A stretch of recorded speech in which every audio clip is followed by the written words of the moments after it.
আসলে মাইকে কতটুকু শোনানো যায় এবং তিনি বলেছেন যে যেহেতু জাতীয় নাগরিক পার্টির পক্ষ থেকে আমরা বিভিন্ন গ্রুপগুলো, বিভিন্ন পেশাজীবী সংগঠনগুলো, বিভিন্ন সেক্টরগুলো আমরা আলাদা আলাদাভাবে দেখছি। আমরা আগের ওই রাজনীতি আর করতে চাই না যেখানে সব কিছুর সমাধান শেখ হাসিনা দিবেন। এই কারণে আমাদের প্রত্যেকটা সেক্টরের আলাদা আলাদা দপ্তর রয়েছে, আলাদা আলাদা ম্যান পাওয়ার রয়েছে, তারা আলাদা আলাদা ভাবে সমস্যাগুলো সমাধান করেন। আমি জাতীয় নাগরিক কমিটির শিক্ষা সম্পাদক হিসেবে দায়িত্ব পালন করেছি এবং আশা করি জাতীয় নাগরিক পার্টিতেও আমি শিক্ষা বিষয়ক যে দপ্তরটি রয়েছে সেটি দেখব এবং এখন বর্তমানে যুগ্ম সদস্য হিসেবে রয়েছি। এ কারণে শিক্ষকদের যে সমস্ত দাবি দেওয়াগুলো, শিক্ষাঙ্গনের যে সমস্ত দাবি দেওয়াগুলো সেগুলো নিয়ে এবং শিক্ষাঙ্গনের ডেভেলপমেন্টাল লক্ষ্যে যে সমস্ত কাজগুলো সেগুলো নিয়ে আমি কাজ করছি। এজন্য সার্ভিস আমাকে বলেছেন যে আপনি যান, এবং যেহেতু এখান থেকে শিক্ষকদের অনেকগুলো প্রতিনিধিরা এখান থেকে গিয়েছিলেন, যে কারণে উনি একটি ভয়েস পাঠিয়েছে, আমি সেটি দেখি শোনানো যায় কিনা আর কি।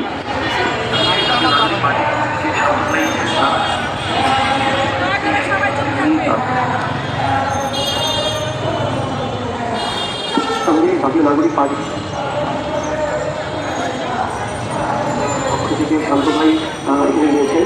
শান্ত ভাই হচ্ছে আমাদের শিক্ষা যে ভূমিকা সেটা ক্ষেত্রটা উনি দেখছেন। আমাদের প্রত্যেকের একটা দায়িত্ব আলাদা আলাদা করে ভাগ করা। তো সবচেয়ে বড় কথা যেটা সেটা হচ্ছে যে শান্ত ভাই সেখানে গিয়েছেন শুধু আমার প্রতিনিধি হিসেবে না, আমাদের শুধু জাতীয় নাগরিক পার্টির প্রতিনিধি হিসেবে, এবং আমরা আমাদের জায়গা থেকে এই যে দাবিটা, এই দাবির সাথে অবশ্যই আমরা মনে করি যে শিক্ষকদের যতটুকু সম্মান সুযোগ সুবিধা বাংলাদেশে যতটুকু হচ্ছে বাংলাদেশ থেকে শুধু আমাদের থাকা উচিত, আসলে ততটুকু দেওয়া হয় না। তো সেই জায়গায় আমরা মনে করি যে এই দাবিগুলোর প্রেক্ষিতে, এই প্রত্যেকটি যৌক্তিক দাবির প্রেক্ষিতে আমাদের যে শিক্ষার যে কাঠামো, এই জায়গায় সংস্কার অবশ্যই আনা উচিত এবং আমাদের শিক্ষকদের বেতন ভাতা থেকে শুরু করে এই বিষয়গুলোতে সর্বোচ্চ গুরুত্ব দেওয়া উচিত। কারণ দিন শেষে যদি আমরা আমাদের এই শিক্ষা সেক্টর এখানে গুরুত্বটুকু না দিতে পারি তাহলে দিন শেষে আপনারা শুনতে কতটুকু পেরেছেন আমি জানি না। ওনার মূল জায়গাটি ছিল এটি যে আসলে উনিও নিজেও ফিল করেন যে আমাদের শিক্ষা ব্যবস্থার একটি আমূল পরিবর্তন দরকার এবং শিক্ষকরা যেভাবে বিভিন্ন জায়গায় নিপীড়িত রয়েছেন, অবহেলিত রয়েছেন, সেই জায়গাগুলো থেকে বের হয়ে আসা প্রয়োজন। আমি একটু আগেও আপনাদের এই পাশের যেই এমপিওভুক্ত শিক্ষকরা তাদের বঞ্চনার জন্য আন্দোলন করছেন তাদেরকে ওখানেও বলেছি যে বাংলাদেশের শিক্ষা ব্যবস্থায় এমনভাবে শিক্ষকদেরকে রাখা হয়েছে যেখানে শিক্ষকরা কখনোই মাথা উঁচু করে দাঁড়াতে পারেন না। বাংলাদেশের শিক্ষা ব্যবস্থায় শিক্ষকদেরকে একেবারেই সর্বশ্রেণীর মানুষ হিসেবে রাখা হয়েছে। আমরা এই শিক্ষা ব্যবস্থাটাকে ভেঙে একটি নতুন শিক্ষা ব্যবস্থা তৈরি করতে চাই, যেই শিক্ষা ব্যবস্থায় শিক্ষকরা তার যথাযথ কর্মের মূল্যায়ন পাবেন এবং শিক্ষকরা শিক্ষা প্রতিষ্ঠানের প্রতি যথাযথভাবে দায়িত্বশীল থাকবেন।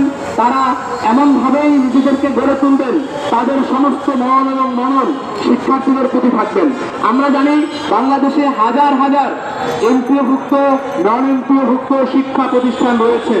তাদের এই শিক্ষা প্রতিষ্ঠানগুলোতে তারা গ্রামগঞ্জ থেকে শুরু করে বিভিন্ন জায়গায় দিনের পর দিন কষ্ট করে তারা শ্রম দিয়ে যাচ্ছেন, কিন্তু তারা সরকারের স্বীকৃতি, সঠিকভাবে বেতন ভাতা এবং সুযোগ সুবিধা পায় না। তারা দেখা যাচ্ছে যে বাংলাদেশের আমাদের যে পরিমাণে জনসংখ্যা, সেই জনসংখ্যার তুলনায় কিন্তু বাংলাদেশের সেই পরিমাণে শিক্ষা প্রতিষ্ঠান নেই। নিজ উদ্যোগে গ্রামগঞ্জে সেই জায়গার মানুষরা এবং কিছু মেহনতি মানুষ শিক্ষকরা সেখানে নিজ উদ্যোগে পড়ানো শুরু করেছেন।